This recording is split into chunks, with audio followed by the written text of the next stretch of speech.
Hey again. So here we are, a little bit further back at the Davis Farm, and a beautiful visitor just came to see what was going on over here. Again, when you drive by on the street, you see the farmhouse, you see the barn, you see the caretaker's cottage, but you don't realize, like, people that come back here, even people that grew up in this area and haven't had a chance to come back here, are shocked with just how open it is, how much is back here. It's very, very special.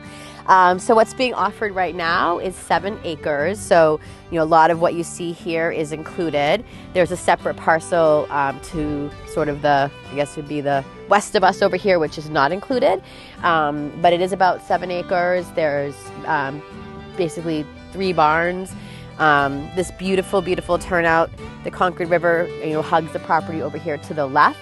And even though I live very close by, I always say it's like a different world over here. I see different animals, obviously the horses, but I'm talking wildlife. I see different birds.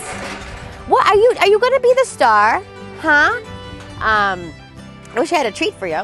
And you see the most magical sunsets, a lot of which we have, on our marketing materials. So it's a very, very special property to be so close, to Boston, very close to Route 2. It's very easy to come and go. So it's just, I love it. This is the excitement of being on a farm. So just wanted to kind of give you a sense of, of really what's back here. And again, part of what I love when I show this magical place is when people come back and it literally takes their breath away. So thank you for starring in our production. And if you would like your own private tour, give me a call. Thanks.